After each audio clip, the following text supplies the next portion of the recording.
Au programme, 23 meurtriers, artistes. En effet, nous verrons leurs peintures, leurs dessins, leur art.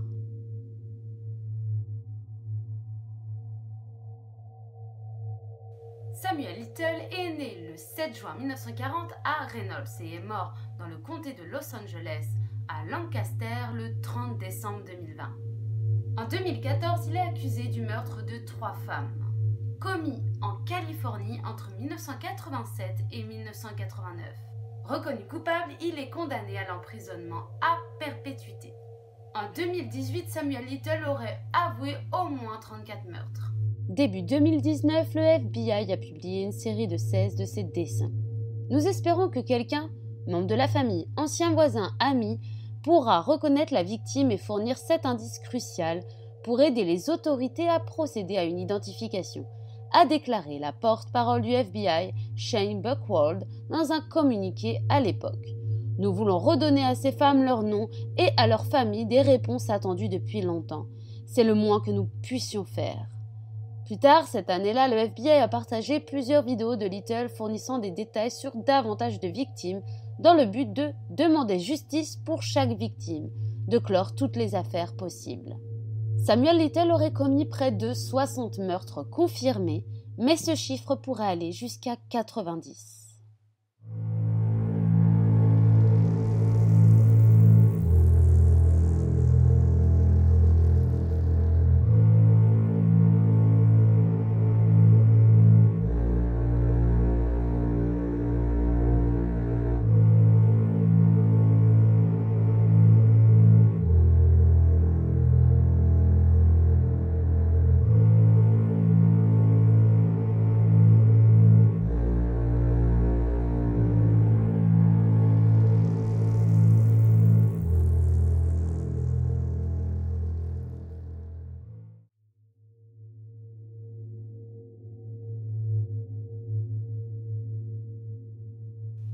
Alfred J. Gaynor est un tueur en série et violeur américain qui a commis une série de 9 meurtres dans la ville de Springfield, dans le Massachusetts, entre 1995 et 1998. Début avril 1995, en commençant par Vera Allums, 45 ans, à qui il a demandé de passer une nuit dans son appartement. Au milieu de la nuit, Gaynor a attaqué la femme endormie, la ligotant et la battant. Allums est décédé par la suite d'une lésion cérébrale. Après sa mort, il a violé le cadavre et aurait cambriolé son appartement avant de disparaître. Le 15 juin 1997, Gaynor a rencontré la toxicomane Jill Ann Ermaleni, 34 ans, près de chez lui. Après avoir attiré la femme sur un parking sous prétexte de vendre sa drogue, il l'a attaquée, l'étranglant et la violant avant de cacher son corps dans un camion. Le 24 octobre, Gaynor a rencontré un autre toxicomane, Robin M. Atkins, 29 ans. Après avoir consommé de la cocaïne ensemble, Gaynor a attaqué Atkins dans l'une des ruelles du centre-ville, où il l'a battu et violé, puis par la suite étranglé. Il aurait même volé son argent et d'autres biens de valeur. Le 31 octobre, Gaynor a rencontré Joanne C. Thomas, 38 ans, qui a accepté de lui fournir des services sexuels en échange de stupéfiants. Une fois dans son appartement, après l'acte, Gaynor aurait étranglé Thomas, laissant ses empreintes digitales et son sperme sur la scène du crime. 2 semaines plus tard, le 14 novembre, Gaynor s'est rendu chez sa petite amie de longue date, Yvette Torres, 33 ans. Alors qu'ils abusaient de l'alcool et de la drogue ensemble, Gaynor a attaqué Torres tard dans la soirée, au cours de laquelle il l'a étranglée. Après le meurtre, Gaynor a volé un magnétoscope dans sa maison, ainsi qu'un certain nombre d'autres articles qu'il a vendus plus tard. Le 1er février 1998, Gaynor est allé dans une maison de drogue pour acheter des stupéfiants. Il y aurait rencontré Loretta Daniels, 38 ans, qui a accepté d'avoir des relations sexuelles avec lui en échange de drogue. Gaynor a étranglé Daniels dans une ruelle, après quoi il a pratiqué un acte sexuel sur son cadavre, laissant des traces de sperme. Gaynor est revenu le 10 février dans la même maison de drogue dans le but d'échanger des CD contre du crack. Dans la soirée, il a rencontré Rosemary Downs, 42 ans, une prostituée toxicomane. Après avoir rencontré Gaynor, les deux sont allés à l'appartement de Downs, tous les deux drogués. Gaynor l'a violée, l'a attachée et l'a bâillonnée. Elle est décédée plus tard par suffocation. Le 18 février, Gaynor a étranglé Joyce Dickerson P., 37 ans. Le lendemain du meurtre, sa fille s'est rendue à la police pour signaler sa disparition. Au cours de l'enquête, des témoins ont déclaré qu'avant de disparaître, Dickerson P. avait passé du temps avec Gaynor et 2 autres filles qui consommaient du crack. Gaynor a ensuite été détenu et interrogé le 27 février. Au cours de cet interrogatoire, un échantillon de sang lui a été prélevé et il a néanmoins été libéré, le corps de Dickerson P. n'ayant pas été retrouvé à l'époque. Son cadavre a finalement été retrouvé le 11 mars.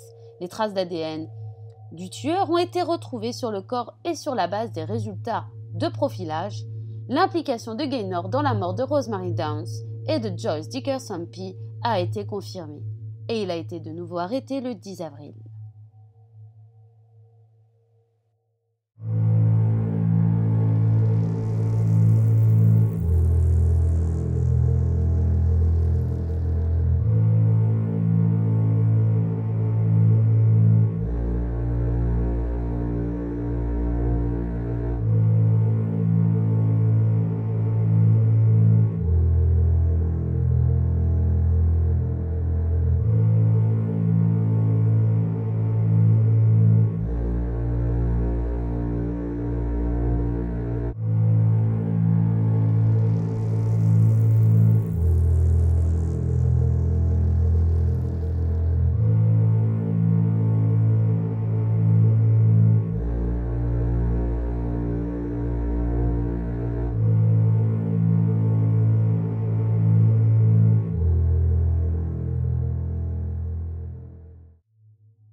Arthur Shawcross est un tueur en série américain, aussi connu sous le nom de Killer Genesee River ou l'étrangleur de Rochester, New York.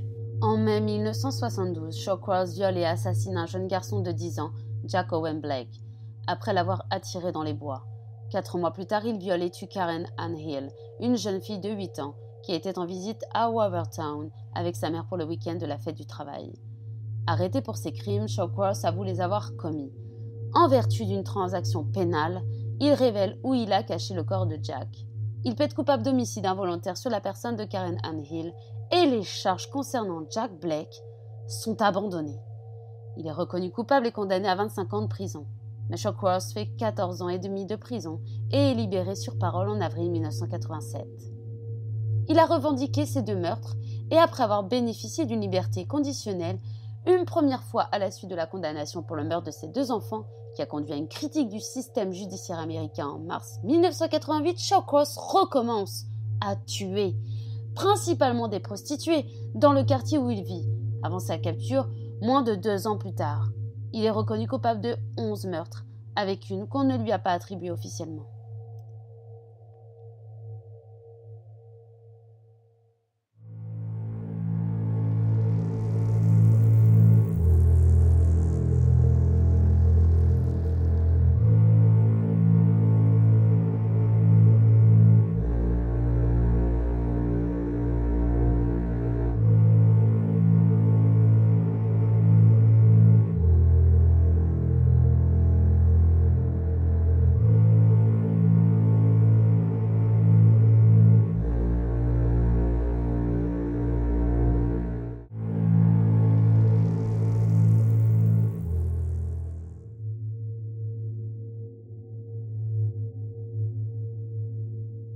Glenn Edward Rogers, également connu sous le nom de Cross Country Killer ou The Casanova Killer, est un tueur en série américain. Il a été reconnu coupable de 2 meurtres et suspecté dans d'autres meurtres aux États-Unis, également mentionné comme suspect alternatif à O.J. Simpson dans les meurtres de Nicole Brown Simpson et Ronald Goldman. Le 10 janvier 1994, la police a récupéré les restes de Mark Peters, 71 ans, électricien à la retraite et vétéran, dans une cabane-appartement à la famille de Glenn Rogers à Beattyville, Kentucky. En effet, Peters avait emmené Glenn Rogers et lui avait permis de vivre dans sa maison. Par la suite, Mark Peters a été porté disparu avec sa voiture et plusieurs objets personnels de valeur, notamment des antiquités, des armes à feu et une collection de pièces de monnaie. Rogers avait également disparu et c'était son frère Clay qui aurait conduit la police à fouiller la cabane familiale à la recherche d'indices, ce qui a conduit à la découverte du squelette de Peters, qui a été retrouvé attaché à une chaise et recouvert d'un tas de meubles. Le 28 septembre 1995, Sandra Gallagher, 33 ans, mère de 3 enfants, a croisé la route de Rogers au bar McRed's de Van Nuys en Californie. Le lendemain, le cadavre étranglé et gravement brûlé de Gallagher a été retrouvé dans sa voiture près de l'appartement de Rogers. Les autorités affirment qu'après avoir assassiné Gallagher, Rogers a déménagé au Mississippi, en Louisiane et en Floride, tuant une femme dans chaque État. Linda Price fut la prochaine victime. Katie Carroll, la sœur de Price, a déclaré que Price avait rencontré Rogers dans une tente à bière à la foire d'État du Mississippi. Rogers et Price ont brièvement partagé un appartement à Jackson, Mississippi. La dernière fois que Carroll a vu sa sœur, c'était la nuit avant Halloween 1995. Le lendemain, Price ne répondit pas à sa porte et Rogers était parti. Comme pour les autres meurtres, Price et Rogers se sont rencontrés autour d'un verre. Comme les autres femmes, Price avait la trentaine et avait les cheveux roux. Elle a été retrouvée morte dans la baignoire. Puis ce fut le tour de Tina Mary Cribbs. Le 5 novembre 1995, Cribbs a été vue quittant le Showtown Bar à Gibsonton en Floride avec Rogers. Un barman a dit à la police que Rogers avait acheté des boissons à Cribbs et à ses amis. 2 jours plus tard, un membre du personnel de nettoyage d'un motel de Tampa a découvert le corps de Cribbs dans une baignoire. Comme Price dans le Mississippi, elle avait été poignardée à la poitrine et aux fesses. Puis Andy Giles Sutton était une connaissance connue de Rogers. Son corps entaillé a été retrouvé le 9 novembre 1995 sur un lit à eau perforée dans son appartement de Bossier City, en Louisiane.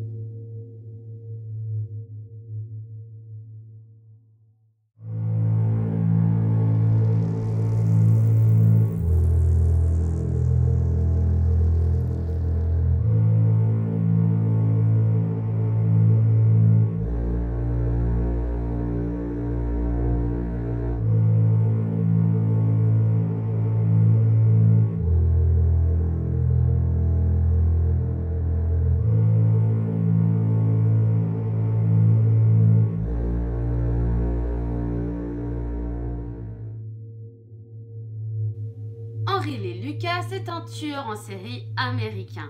Il a déclaré avoir tué au moins 300 personnes. Mais après vérification, ce chiffre a été ajusté à 3 victimes confirmées.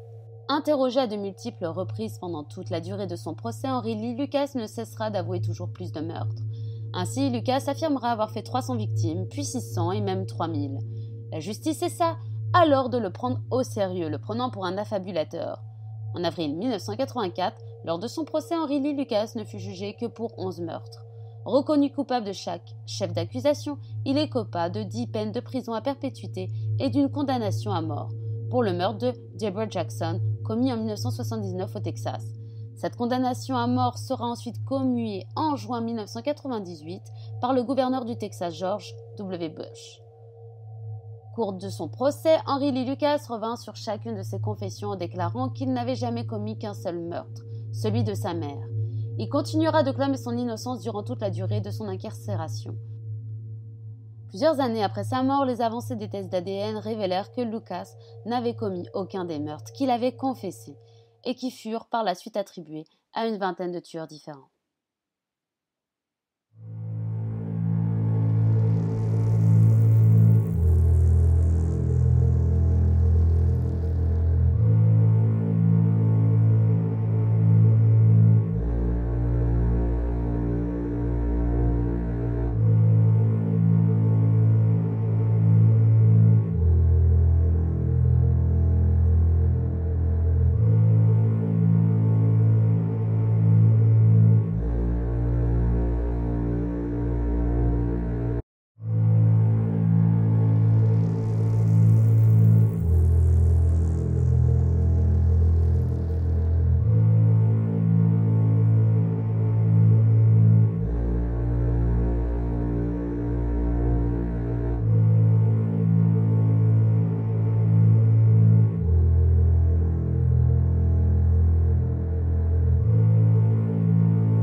Jodi Ann Arias a été condamnée pour meurtre au premier degré, est condamné à l'emprisonnement à perpétuité pour le meurtre de son ancien petit ami, Travis Victor Alexander. Son corps est découvert dans une douche par ses amis à son domicile de Mesa en Arizona. Travis a reçu de 27 à 29 coups de couteau. Sa gorge a été tranchée et il a subi une blessure par balle à la tête.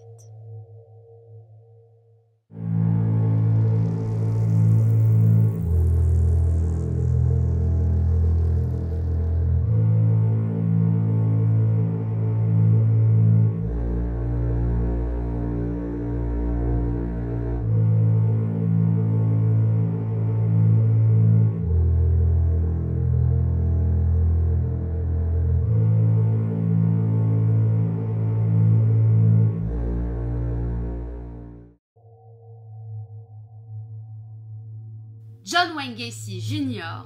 est l'un des tueurs en série américains les plus connus, surnommé le clown tueur, car il avait l'habitude de s'habiller en clown pour aller amuser les enfants dans les hôpitaux. Il commet son premier meurtre le 1er janvier 1972 et commence à recruter ses principales victimes dans son entourage en proposant des petits boulots aux jeunes de son quartier. La plupart de ses victimes font d'ailleurs partie de ses employés. Son mode opératoire consiste principalement à les menotter, les torturer et les violer avant de se débarrasser des corps.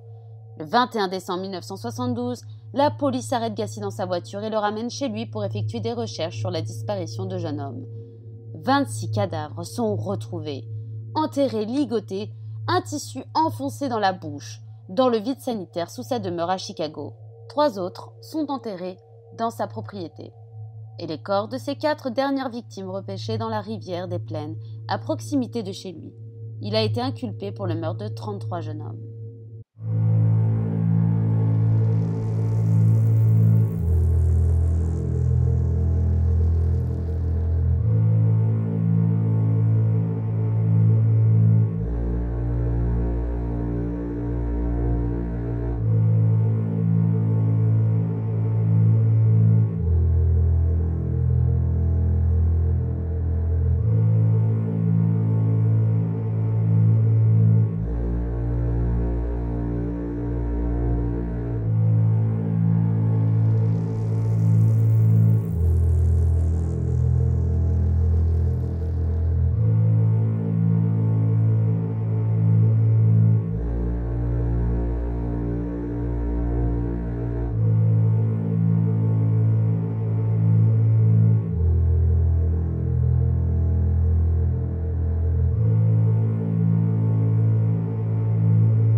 Keith Jesperson est un tueur en série canadien qui a opéré aux États-Unis. Il prétend avoir tué 185 personnes, mais seulement 8 meurtres lui sont attribués avec certitude. Il est surnommé The Happy Face Killer parce qu'il y avait toujours un smiley dans les lettres qu'il envoyait aux médias et aux procureurs. Sa première victime connue était Tonja Bennett, le 23 janvier 1990, près de Portland, Oregon, États-Unis. Il s'est présenté à Bennett dans un bar et l'a invitée dans sa maison qu'il louait. Il l'a ramenée à la maison avec l'idée d'avoir des relations sexuelles avec elle, et lorsque Bennett a refusé, il s'est mis à la frapper et à la battre. Craignant qu'elle ne le dénonce à la police, il a ensuite mis son poing dans sa bouche et l'a tuée. Le 30 août 1992, le corps non identifié d'une femme qu'il a violée et étranglée a été retrouvé près de Blythe, en Californie. Il dit que le nom de Jane Doe était Claudia. Un mois plus tard, à Turlock, en Californie, le corps de Cynthia Lynn Rose a été découvert. Il prétend qu'elle était une travailleuse de sexe qui est entrée dans son camion à un arrêt de camion pendant qu'il dormait. Sa 4e victime était une autre travailleuse de sexe, Laurie Ann Pentland de Salem, Oregon. En juin 1993, une autre femme non identifiée, une personne de la rue à Santa Nella en Californie, qui selon lui s'appelait Carla ou Cindy, est l'une de ses victimes qui a été retrouvée aussi. La police a initialement considéré sa mort comme une overdose de drogue. Plus d'un an plus tard, en septembre 1994, une autre Jane Doe a été retrouvée à Crestview, en Floride. Jesperson prétend que son nom était Suzanne. Jesperson a été arrêté le 30 mars 1995 pour le meurtre de Winningham.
Perry Smith est un criminel américain reconnu coupable du meurtre de Herbert, Bonnie, Nancy et Kenyon Clutter, de riches cultivateurs, avec l'aide de son complice Richard Hickok, surnommé Dick, dans la nuit du 14 au 15 novembre 1959.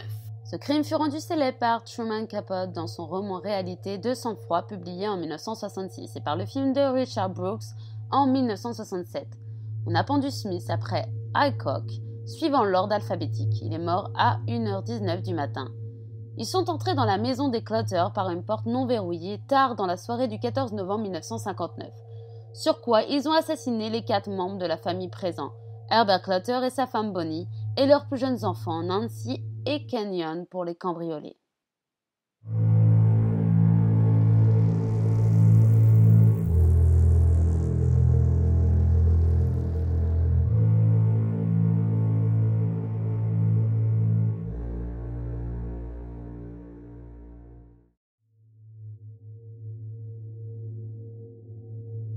Richard Ramirez, surnommé The Night Stalker ou le traqueur nocturne en français, est un tueur en série américain ayant sévi à Los Angeles et San Francisco en 1985. Il a été condamné à la peine de mort pour avoir commis 11 viols et 14 meurtres. Ramirez avait pour habitude de pénétrer dans les habitations, puis de tabasser, de violer, parfois de tuer les femmes d'une balle dans la tête. Richard Ramirez se prenait pour un démon, décidant de la vie et de la mort de chacun. Il était sataniste et dans la salle d'audience au tribunal, en 1988, il s'était dessiné des pentacles sur la paume de chacune de ses mains et aurait même déclaré « Vous ne me comprenez pas, vous n'en êtes pas capable, je suis au-delà de votre expérience, je suis au-delà du bien et du mal. » Richard Ramirez affirmait écouter en boucle dans sa voiture Nine Prowler d'ACDC à la recherche de ses victimes et abandonna sur une de ses scènes de crime une casquette de baseball marquée du logo du groupe. Richard Ramirez est connu coupable du meurtre de 13 personnes, mais également de 5 tentatives de meurtre, 11 viols et 14 vols aggravés avec effraction.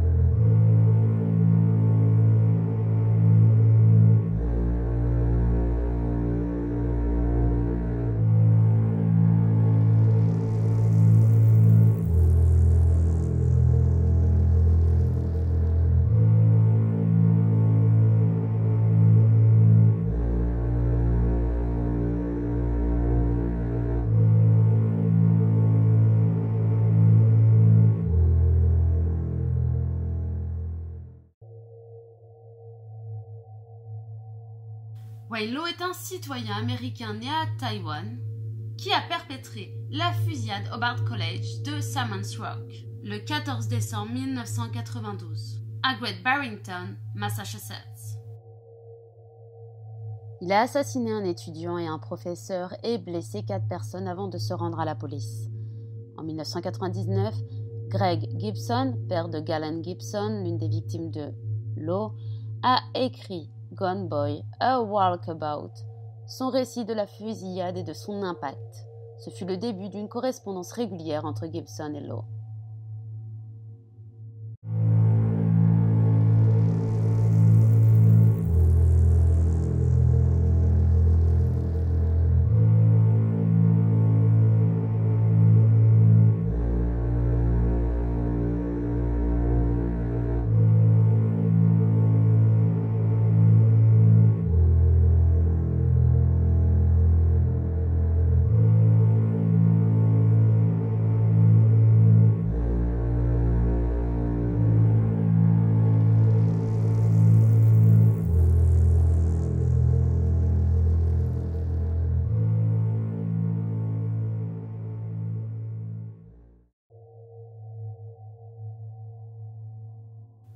Eugene McWatters a été condamné à mort pour avoir agressé sexuellement et étranglé 3 femmes au cours d'une période de 10 semaines en 2004 à Florida.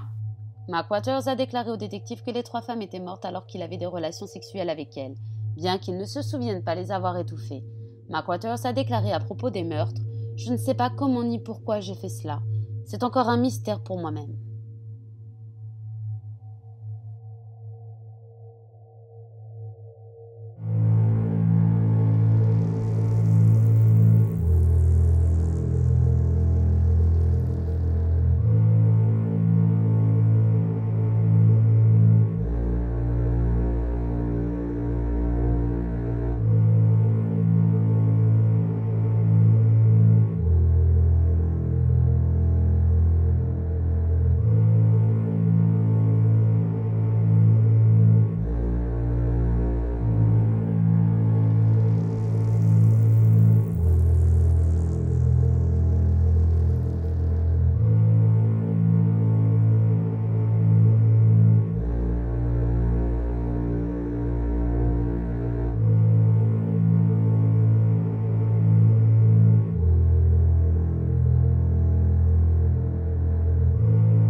Si vous avez aimé cette vidéo, n'hésitez pas à vous abonner, à cliquer sur la cloche, à mettre un petit pouce bleu, et puis pourquoi pas me laisser un petit commentaire. Bye bye! See you soon in your nightmare!